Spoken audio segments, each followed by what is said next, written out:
Hello everyone, thanks for joining us. Tonight we will be watching 3 documentaries on climate justice in Malaysia made by students of Hertfordshire University's Bachelor of Mass Communication from INTI College Subang. So this is really exciting. I can't wait for all of you to watch this.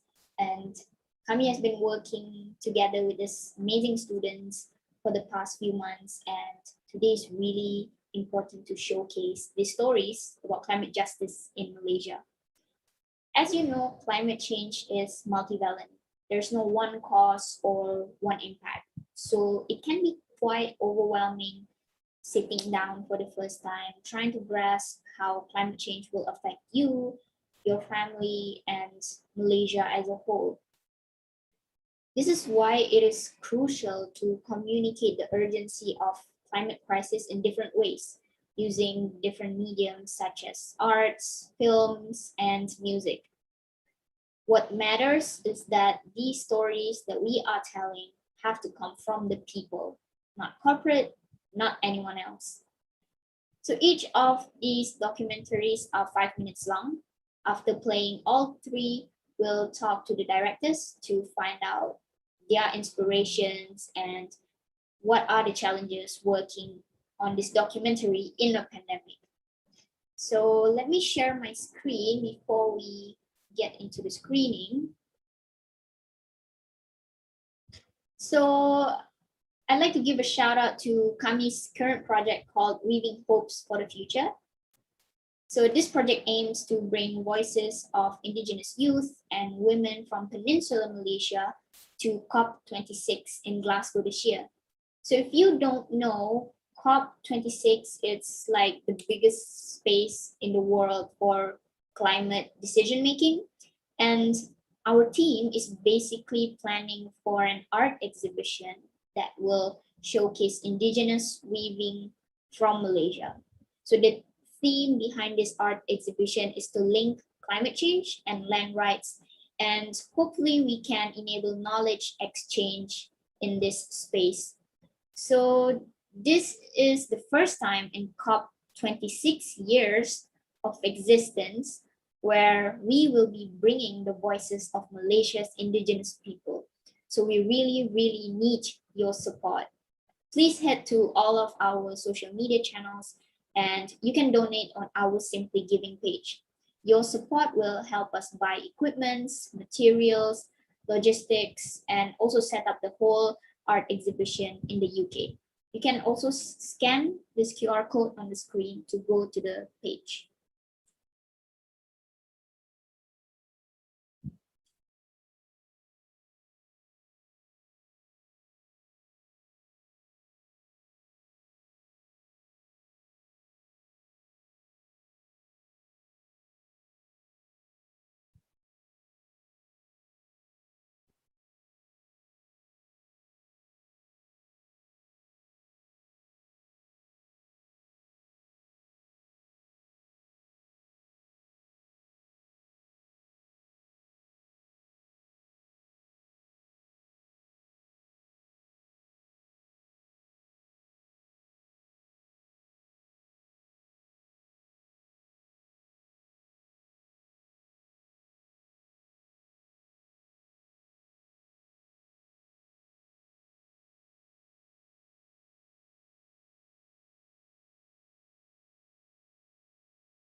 I think that climate change and climate crisis is very much real. It's already happening right in front of us as seen reflected in our current weathering. For example, in Malaysia, we have spontaneous heat waves, and in some states they have heavy rains, heavy storms to the point where it causes flash floods. 咩叫做 climate change？climate change 就係地球唔平均。點解我咁樣講呢？因為呢啲係人民造成嘅。比如講，怎睇多樹，馬路上好多汽車，好多工廠噴出嗰啲毒氣，會影響個地球個溫度慢慢增加。呢啲係叫做 greenhouse effect。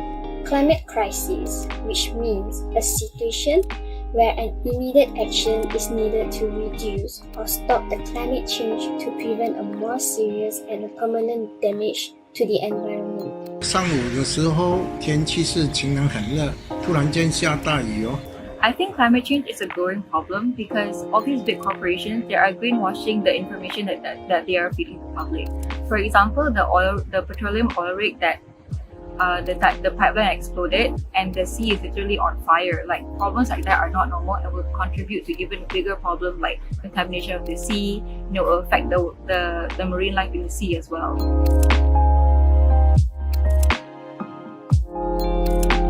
地球已經到開一個唔平均嘅 level， 比如講喺馬來西亞都會發生天災同埋水災，好似我屋企附近都會發生水災，呢啲嘢係冇人會諗得到嘅，咁樣會影響我自己同埋其他人嘅安全。 I think people most affected by climate change are probably the orang asli or the indigenous tribes that live in Malaysia because of excessive logging. Their source of water, which are the rivers, are contaminated with chemicals, and there have been 15 deaths of members of an orang asli kampung in Kampung Kuala Ko, and there have been many more where they have been consuming the water and they have been contracting waterborne diseases, and it's getting more dangerous day by day. So there are a few things that I'm doing to help save the environment.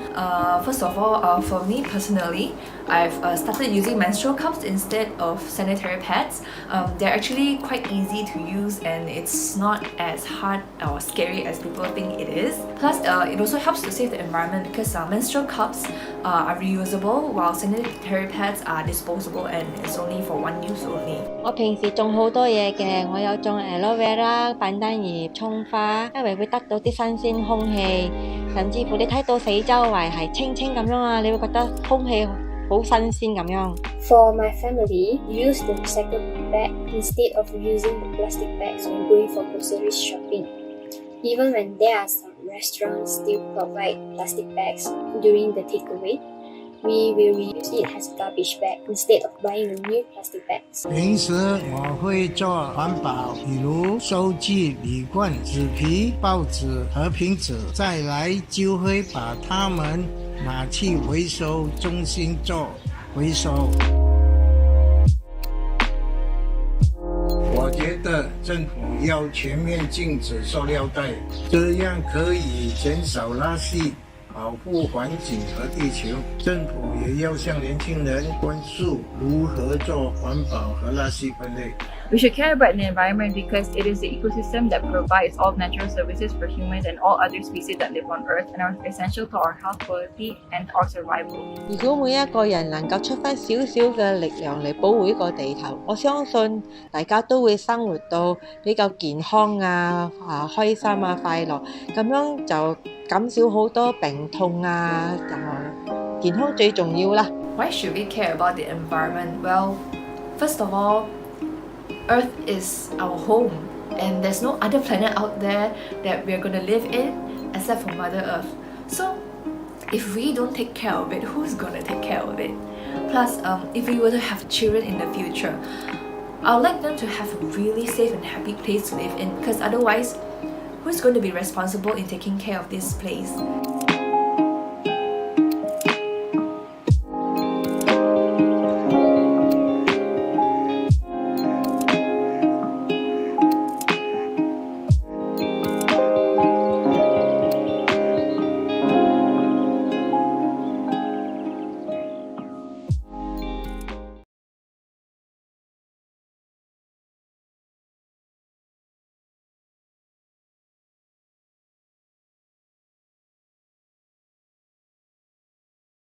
Is covered in floodwaters.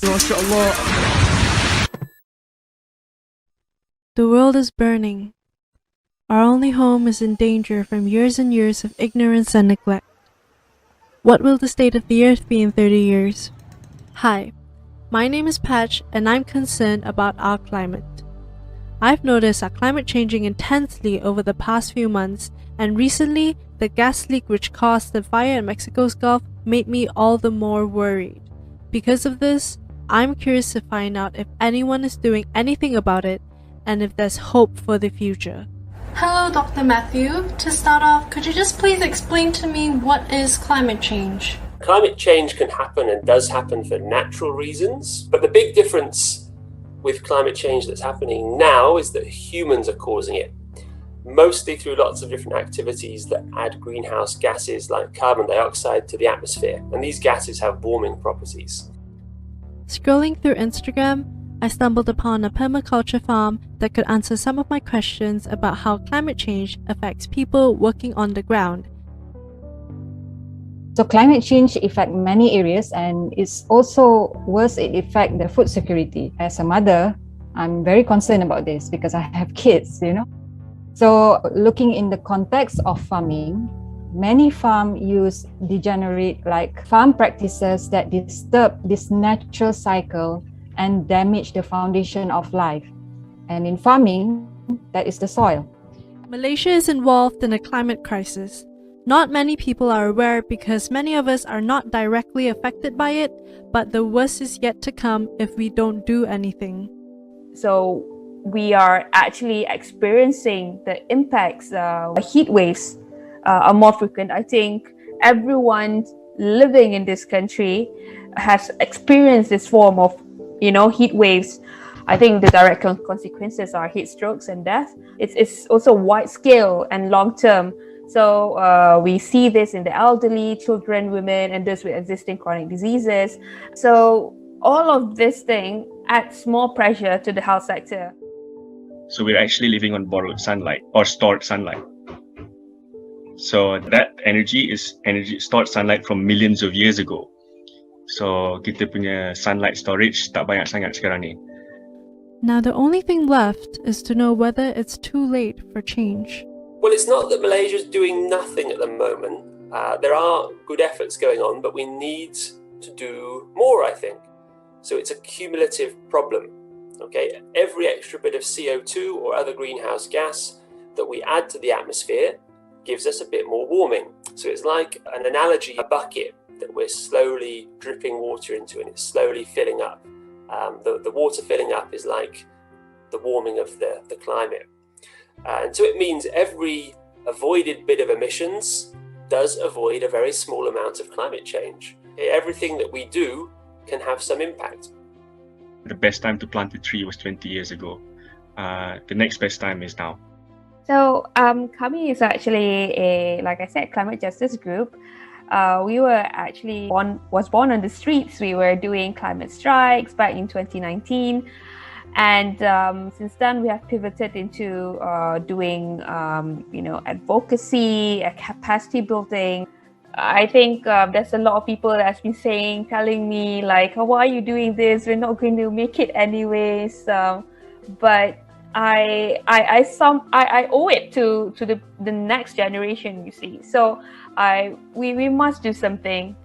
But I also know that we also have the solution to this. We can also create problem, but because our problem, we are part of the problem, we are also the solution to regenerate new ways of doing things, of growing things, of caring for this for the earth. To just add up on Kebun Rahmat, like it's also not just a farm, it's also a learning from that. That is our intention, to make Kebun Rahmat is a place for people can learn and also, share knowledge and share skill to grow food ethically with nature using, good practices so that we don't damage the land. The earth is our only home. With everything that's going on, it might seem discouraging, but at the end of the day, we can and should be hopeful because we're in this together. So if we start taking care of the earth, it will take care of us too.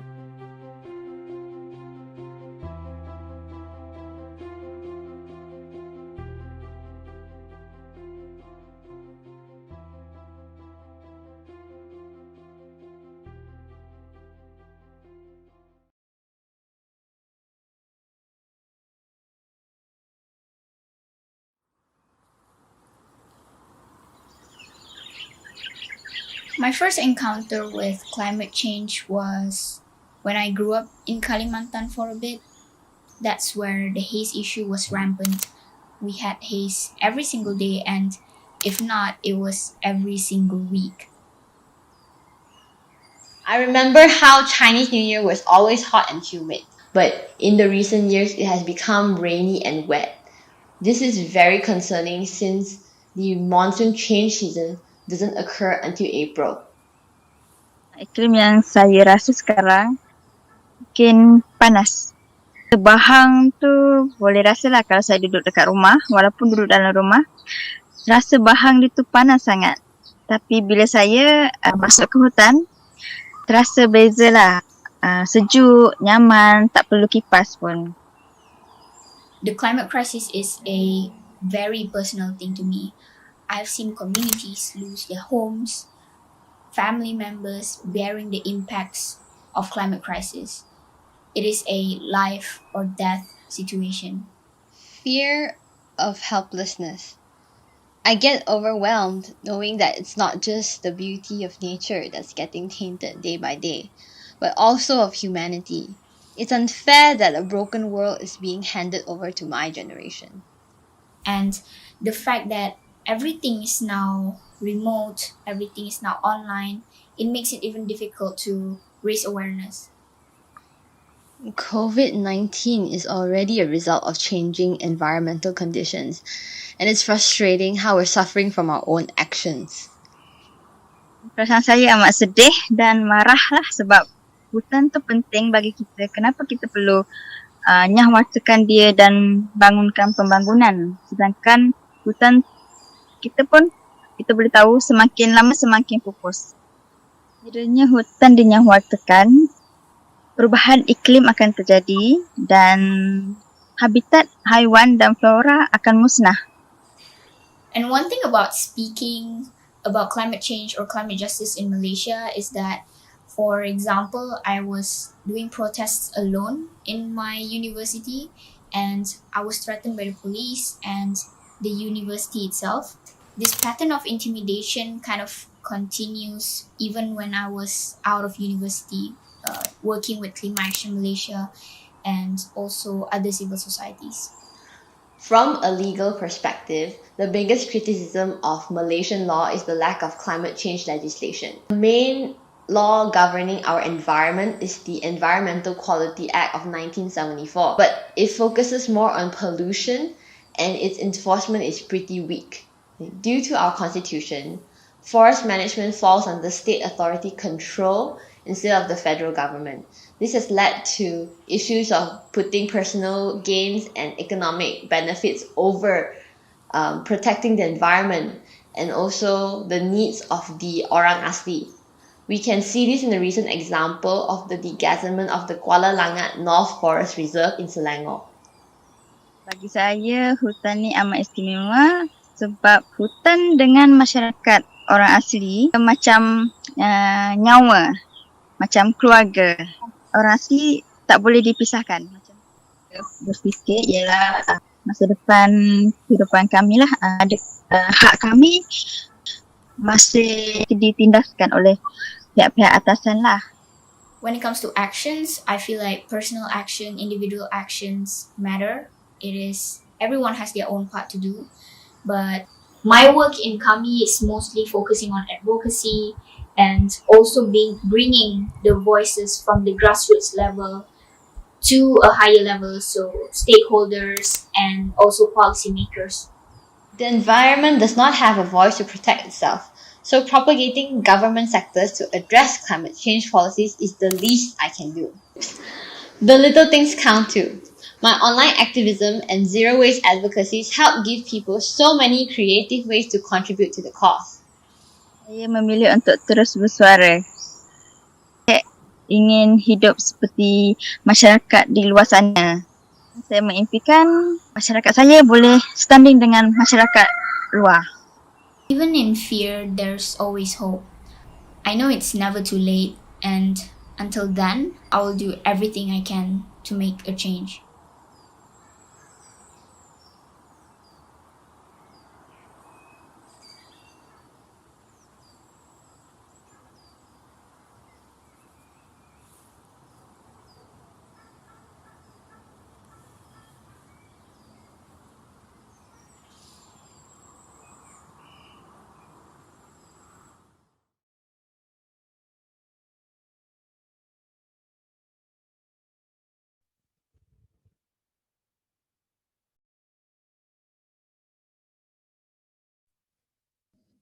Hello.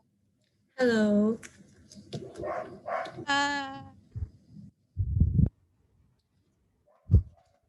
Hi.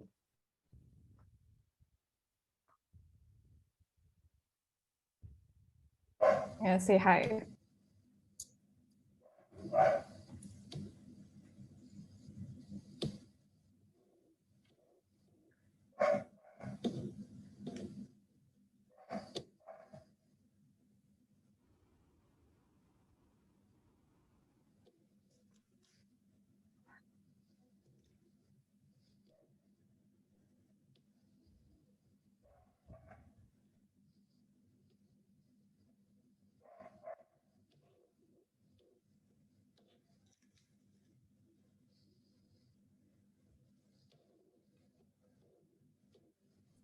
Wow.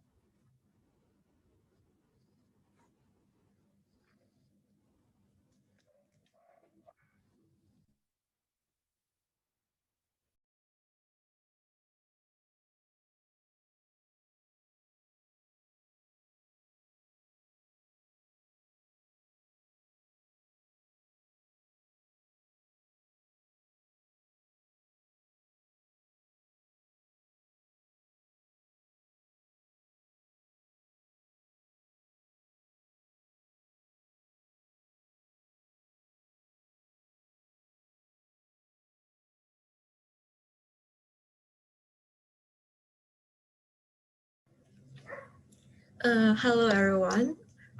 Thanks for joining for today's public screening. My name is Crystal and I'm the director for the documentary Public Understanding on Climate Crisis. So my group members, I believe they are here, but I think you cannot see them. They are Yap Pei, the producer, Segmenting, the videographer, and Yap Sini, the editor of our film. So previously, this wasn't my first choice. Before the MCO, we thought of filming a topic on sustainable gift on a greener earth. But after we planned everything, then the government announced that we have an MCO. So that time for the plan B, we are still hesitating whether we should do an online interview or maybe we should come up with a plan B. So in order to keep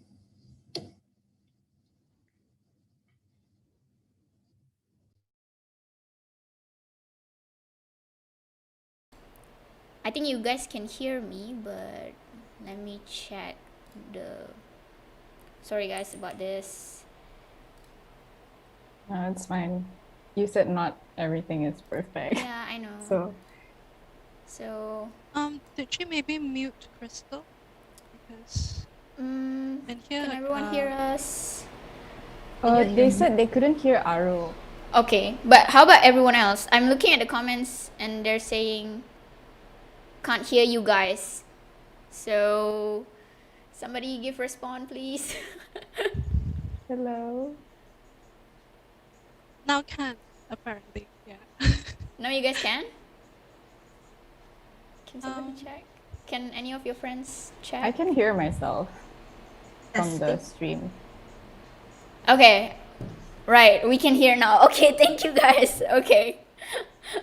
Okay, right. Okay, so apparently I'm the only one that's muted. Okay, right, cool. Okay, so yeah, I'll just go back a bit and then Crystal, you can continue.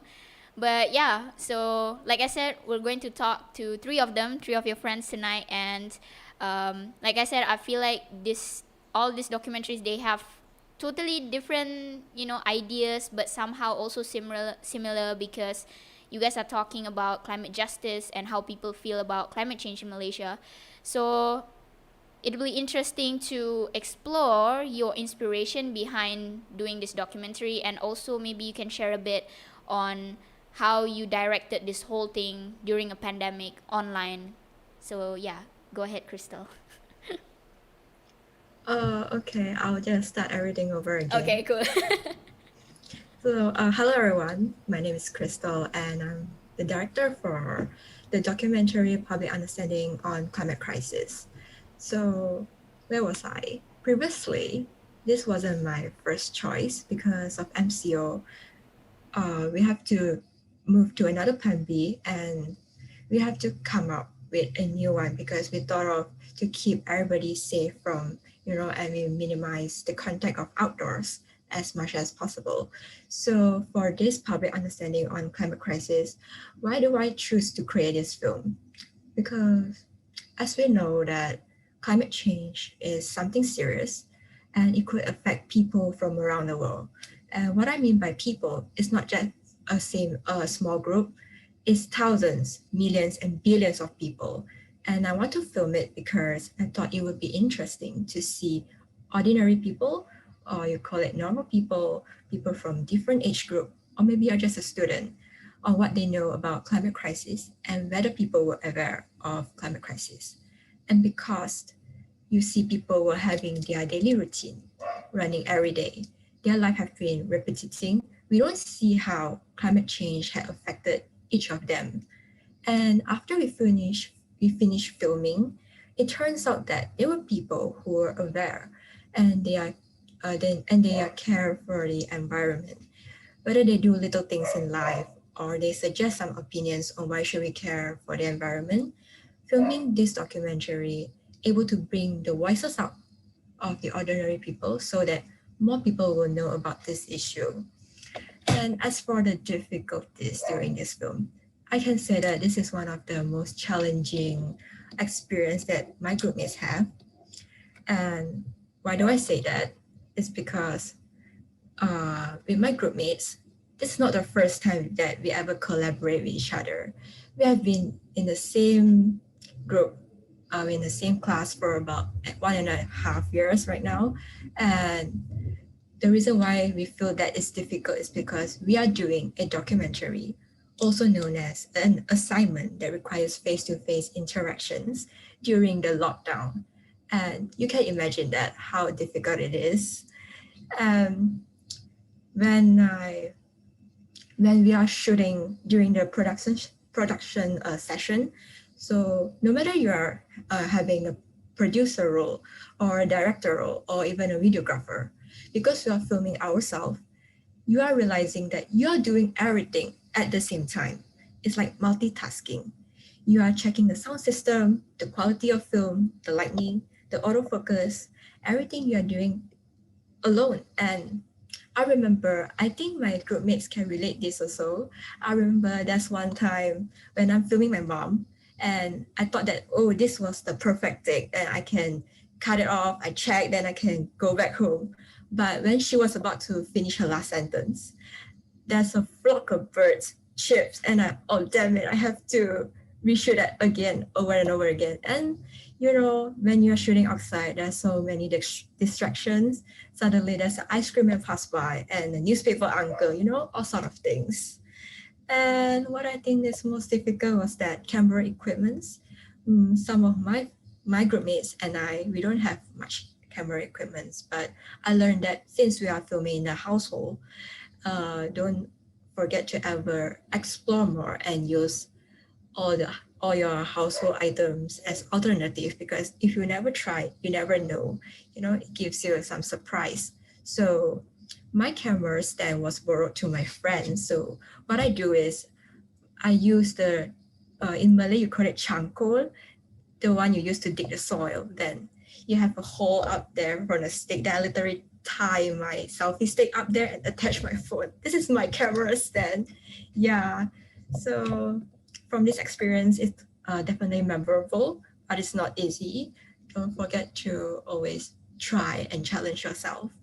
I really want to thank my groupmates for non-stop motivating each other that we can do it. And I know it's difficult for all of them because it's not the only subject that we have, but I know that I put a lot of pressure on them. So, but they still make it on time to me. So they will definitely just rush through the deadline. So yeah, thank you.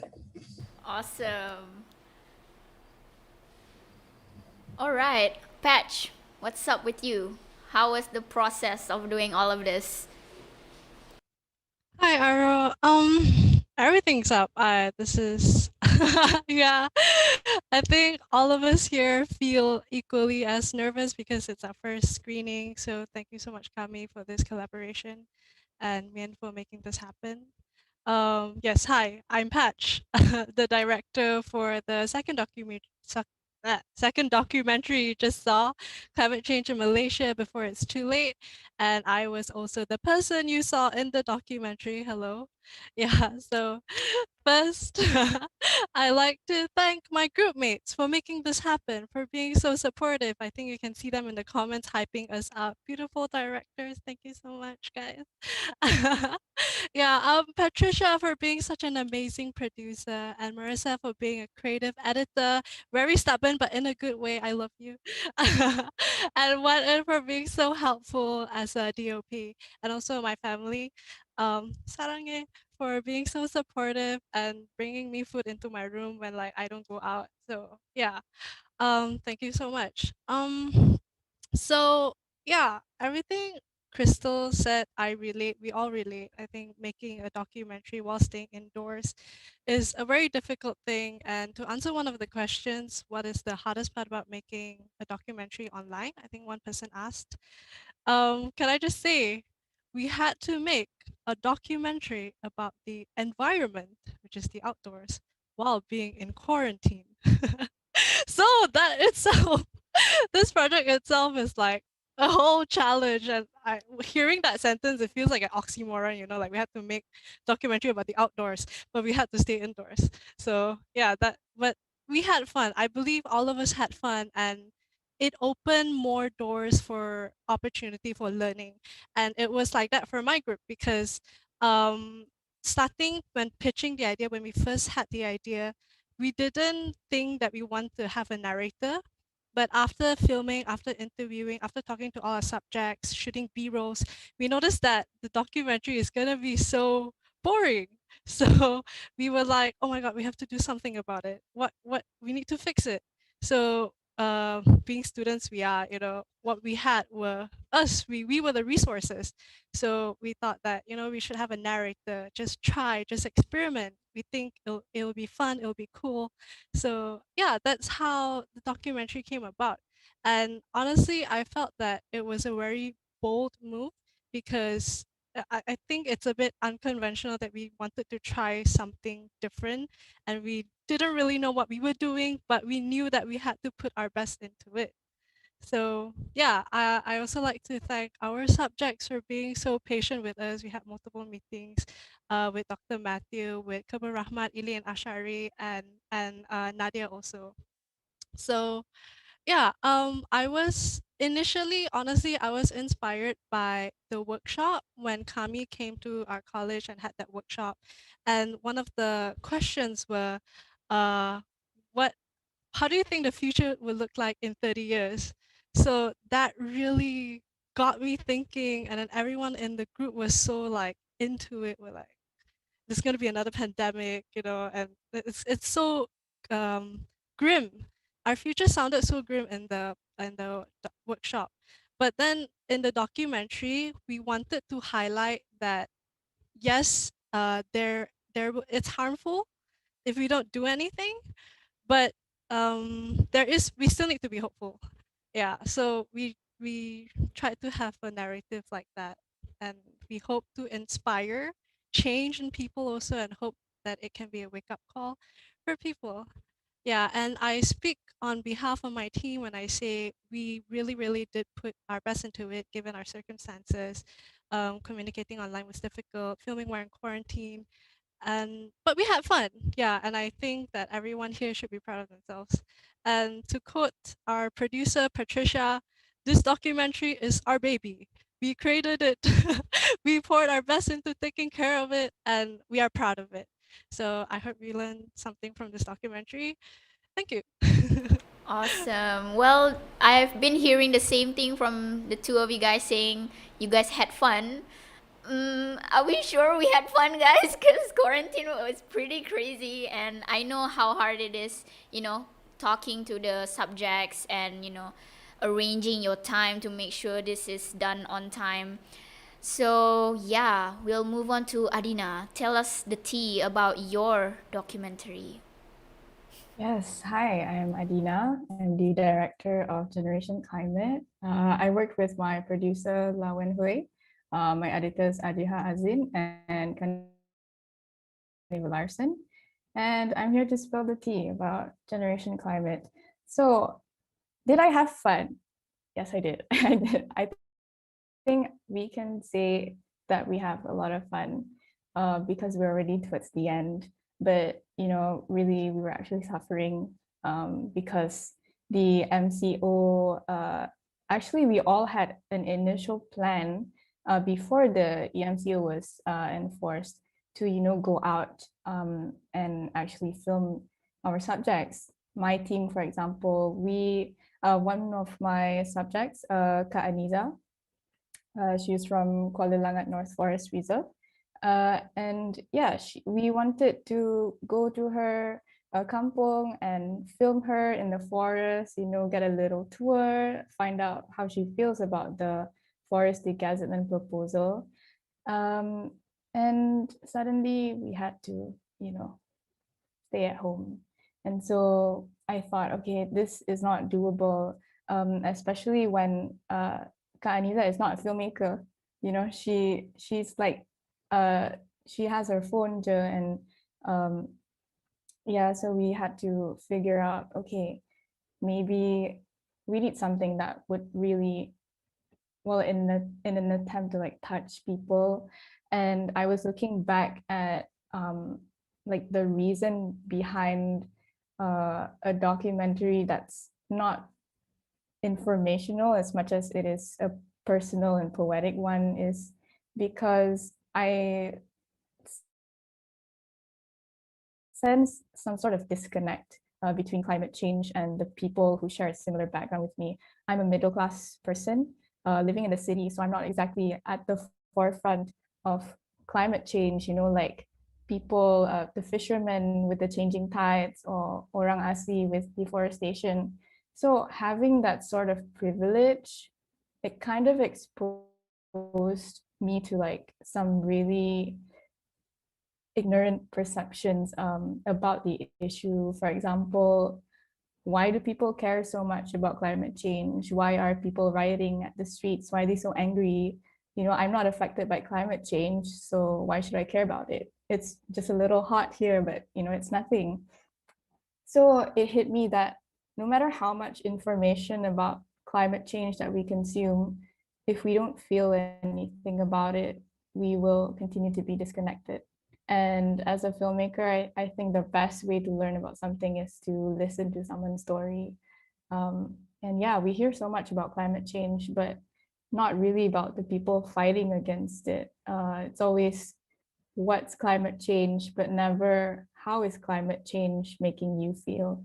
So yeah, having you and other two inspiring young women from diverse backgrounds talk about your fears, to me, that is a key point to feeling something about the cause. You guys are environmental activists in your own ways, and it was an honor to be able to truly know how you feel.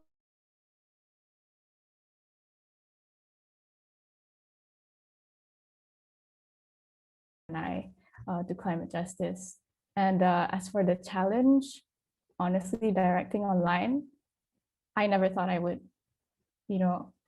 sit in front of my computer screen or my phone and ask someone to place the camera at a certain angle. The only time I ever saw someone directing for the first time online was a photographer directing Bella Hadid for like some online Vogue photo shoot or something. I don't remember, but that was like way early in the pandemic. So yeah, to overcome so much challenge in filming during the pandemic, I organized Google Drive files for my team. We made sure to like really connect with each other.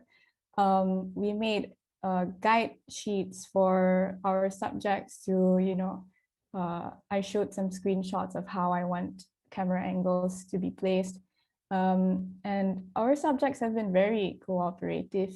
You guys, especially you, Aro, you didn't mind reshooting so many times. Like sometimes the sunlight, like there's so much backlight ke dekat tepi tu, and then I was like, Aro, can you reshoot? And you were like, yeah, I'm fine. And I was like, okay, yeah, thanks so much. But yeah, I had a blast, really. My team was great, and we were constantly supportive of each other. And I think that's what we need in this pandemic. Yeah. Wow, all of you guys went really, really deep. Right, so before we go into the questions we have on social media, I just want to ask you guys, like, doing this documentary, have you guys gained better understanding about climate change, especially climate change in Malaysia? And also, did you know before this, like, there was a movement here in Malaysia, with KAMY and all of our climate protests before this? I just want to know basically your background information and how has your understanding improved. Maybe you can start with Crystal first. So before this documentary, I don't know and I'm not too aware about this.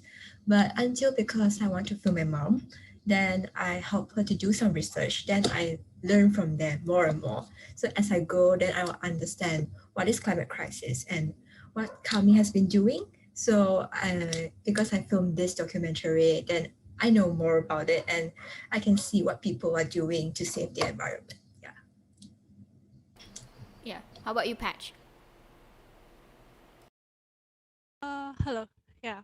Sorry, I was looking for the unmute button. Yeah, before Kami, I think I was exposed to more like major activists, like Greta Thunberg and Greenpeace, companies like that.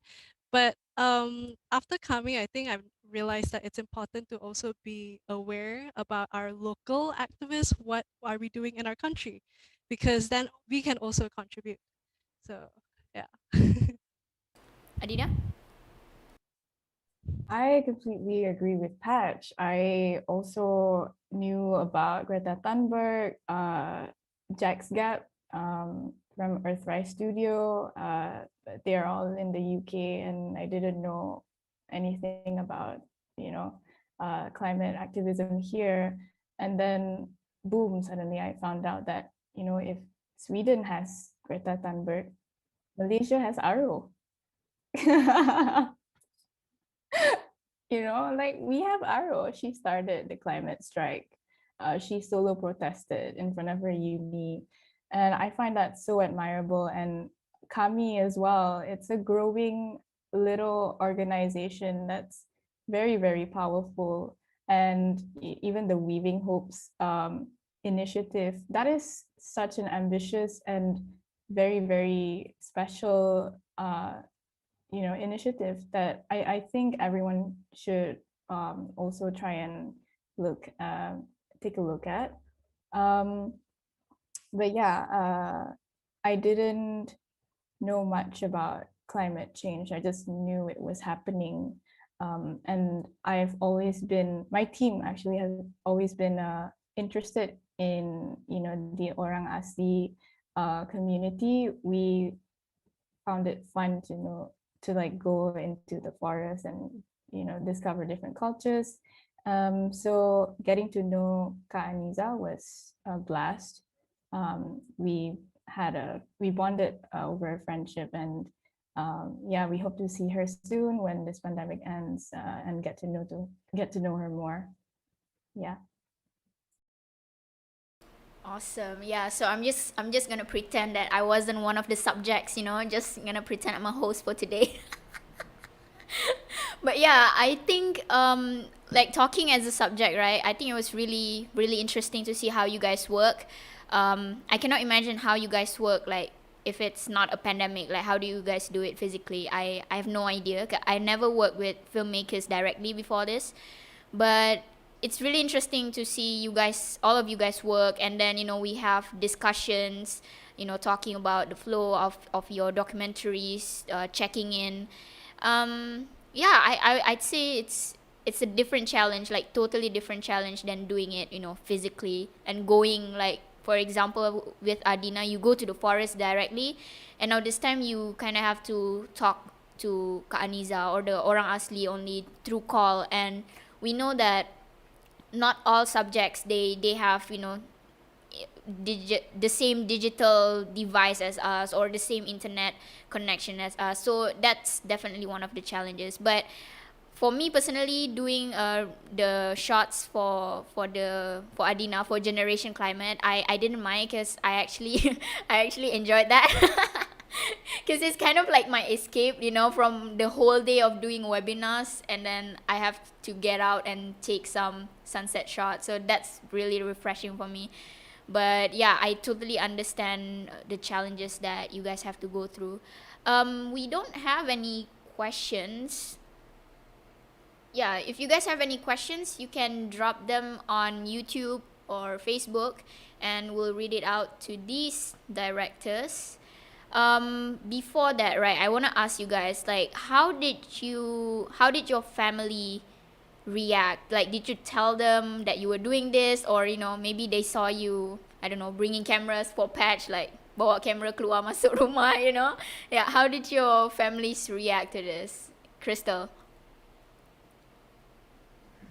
When I told her, she was a bit nervous, but I know she was exciting at the same time because on my lecturer Mien's 1 minute video, she often participate, but this time she's talking in front of the camera, so definitely she felt the excitement, but at the same time she was scared because she has a little bit of camera shy.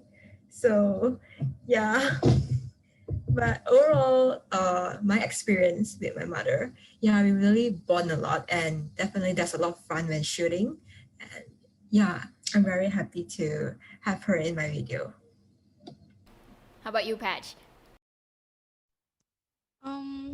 My parents are generally, I think they're generally supportive.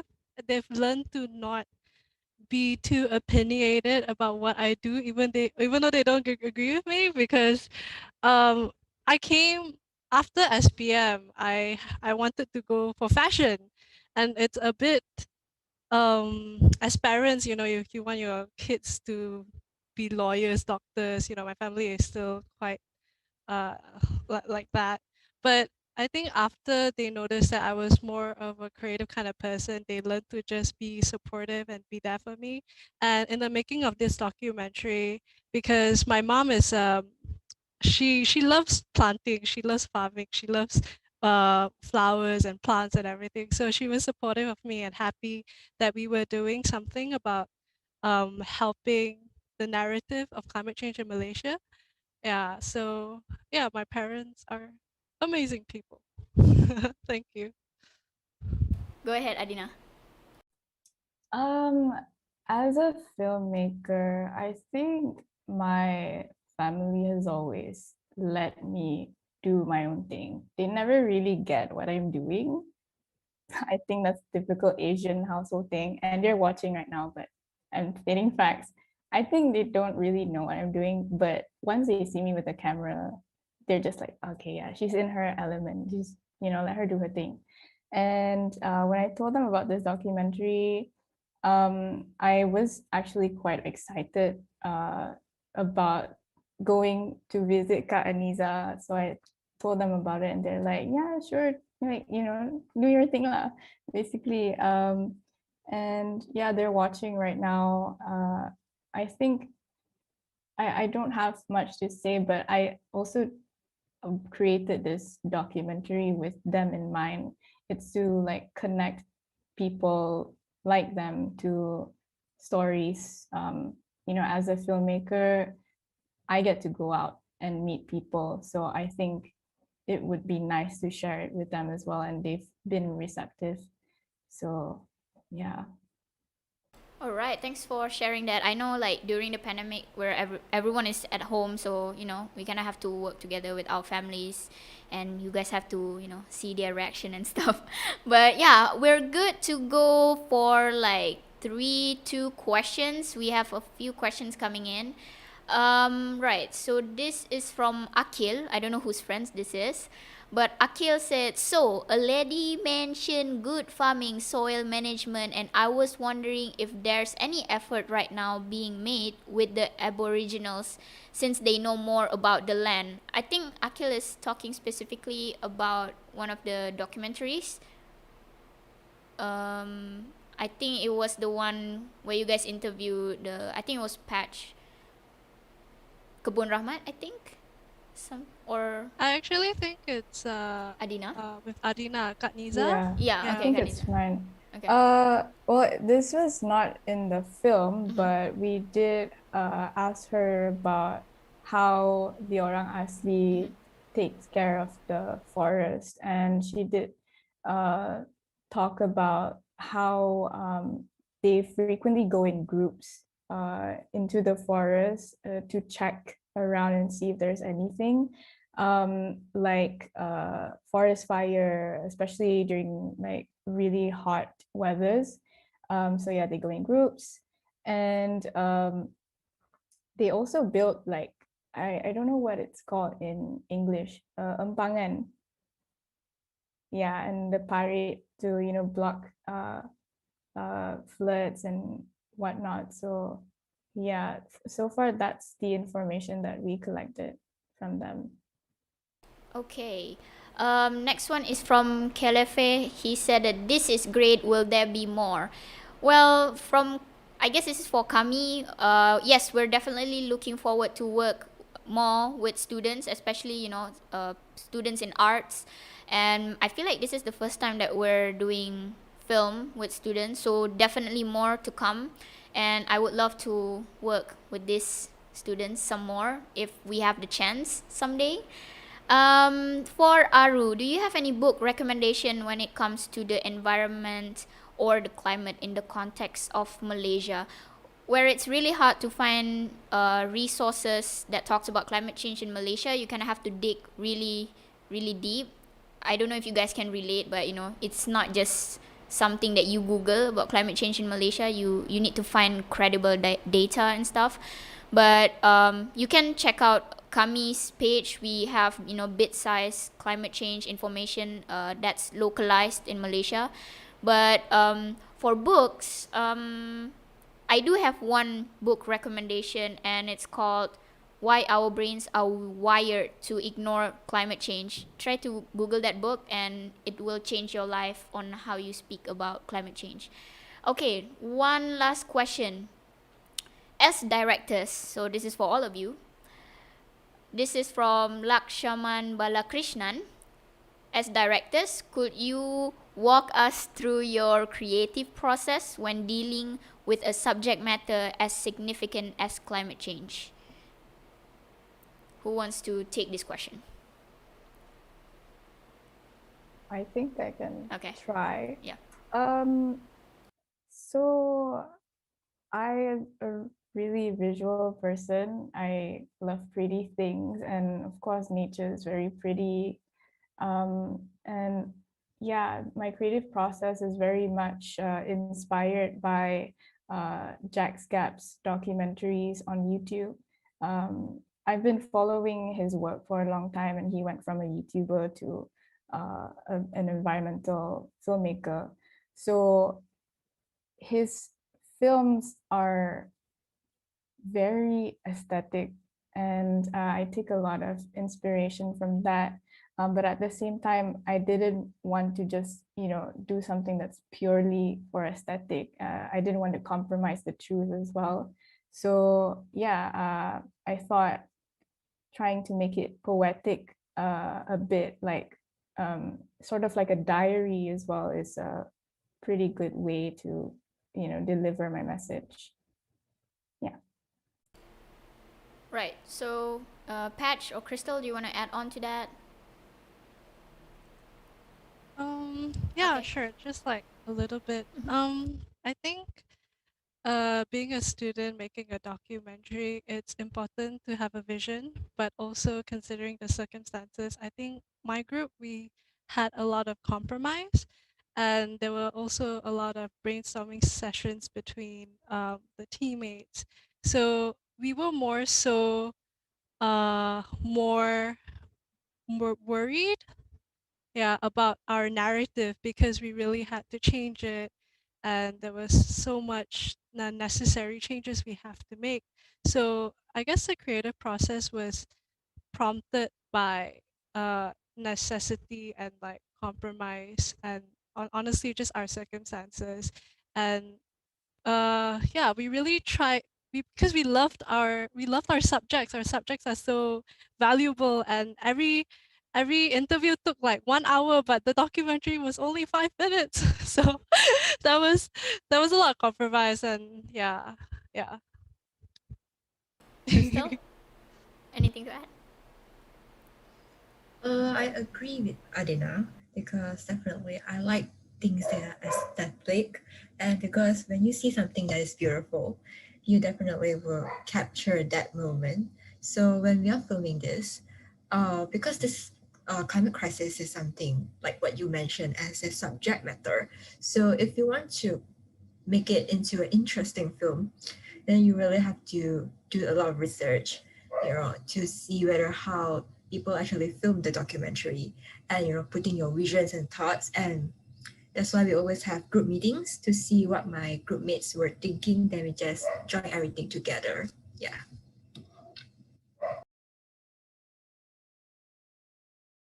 Okay, one last question before we wrap up. Has learning more about climate change changed how you live day to day? This is from Emily B. Yeah. Has it changed? Can I go first? Because I'm sweating as we speak right now, and that's because I didn't turn on my aircon. Because like in the documentary, the more we use energy, the more we add on. So yeah, I think it has. And because this is like we get to talk with all the amazing subjects, and then I feel that if it didn't impacted us in a way, we didn't really put our heart to it.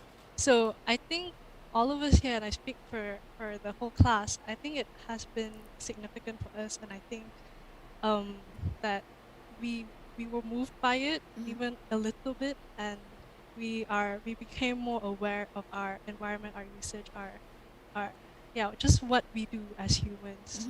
Yeah. And because also living in the quarantine, living in this pandemic, it kind of like make us think about our future. I don't know if it's just me, but studying at home, just being with my computer in my room, I think a lot about my future, about what's gonna happen. Is this pandemic gonna prolong? And I'm sure everyone's worried about that. So yeah, the environment also plays a part in our future, not just the pandemic. The pandemic technically is also because of climate change. So yeah. Thank you. Adina? Wow, Patch, I'm using my aircon right now. Don't expose me like that. It's so hot, but no, I turn off my aircon in the day. But from this documentary, I definitely learned to be more empathetic. Not so much on like, oh, I suddenly have to change my life, but it's more on like trying to make people around me know more about it. And it's also about pressuring the authorities and the government. Like, I understood why people are pissed, and it's also because of the pandemic. Like, people are getting angrier and angrier, and combined with the climate crisis, it's very much understandable. And it really made me glad that people are starting to believe in, fighting for what you deserve, like our rights. So it's more on a personal level. But also, I got more interested in KAMY's initiative. So I'm actively following KAMY right now. And their project. So yeah, it's a great start for me. Well, that was really interesting. Well, didn't think that, I was expecting us to talk a bit more on surface, but we it's really interesting that you guys made this process very personal. Like it's quite surprising because I've talked to a lot of people about climate change, especially mahasiswa, students in different universities, and yeah, you guys made it very personal. It's quite surprising actually. So it's really really interesting to see that perspective. And yeah, no more questions. We can wrap it up tonight. And do you guys have any final last words you want to say to your friends or to everyone that's watching? Last message before we wrap up. Anyone can go first? I guess Adina's signaling all of us to go first, so I'll go first. Go. Thank you everyone for watching, whether you're my friend or not. Just thank you for being here. Thank you for listening in, and I hope that you learned something from all three of our documentaries, and there is a takeaway from this session we have here. And also, yeah, I think this is a beautiful thing we have here, and if you want to volunteer for KAMY, yeah. And also I'm so proud to see like 3 directors and Aro, an amazing activist, like at the front of our screen, and our female lecturer, also all girl power. Yeah, so yeah, good job everyone, and this has been amazing. Adina, Crystal? Okay. Yeah, thank you so much to everyone who's watching. I know a lot of my friends sent the questions. Thank you. And yeah, I also want to thank my family, really. My brother actually drove around the neighborhood just for me to like capture some shots. And yeah, I really hope that people can start, not judge people like other activists, or whether you're a feminist or whether you're an environmental activist. I hope you don't see them as angry social justice warriors, but rather people who have solid reasons to fight for their rights. So yeah, and thank you so much to my team. It's been great. Go ahead, Crystal. I would like to say thank you for whoever joining for today's public screening. And I would like to say thank you, Aro, because of you that you inspire all of us over here. Thank you so much. And yeah, I would like to thank you to my teammates. You all have been great, good team members. Thank you. All right. Thank you everyone for tuning in. And like they said, you guys can volunteer with KAMY. Go to KAMY's website. We are a climate justice movement based in Malaysia. If you want to learn more about climate change in Malaysia, you can go to our website, to all of our social media. Most of us are youth, students working in this movement. So, there's no age limit. You guys can join with different skills. And also, don't forget to go to KAMY's site and learn more about the Weaving Hopes for the Future project. That is currently the biggest project that we are running. We're trying to bring the voices of orang asli in Malaysia, in Peninsular Malaysia, to COP26 in Glasgow this year. So we really, really need your support in that. And yeah, thank you so much for tuning in. I forgot to mention, you guys can watch all 3 documentaries on our YouTube channel. It is already uploaded, and you can share it around, and it is all put in one playlist. You can share the whole playlist, you can share the one video, up to you. It's already on our channel, so you can just go check that out. It should be scheduled already. And yeah, this live stream will also be available anytime, so you can share it with your friends. You can rewatch anytime. Thank you so much, guys. Bye bye.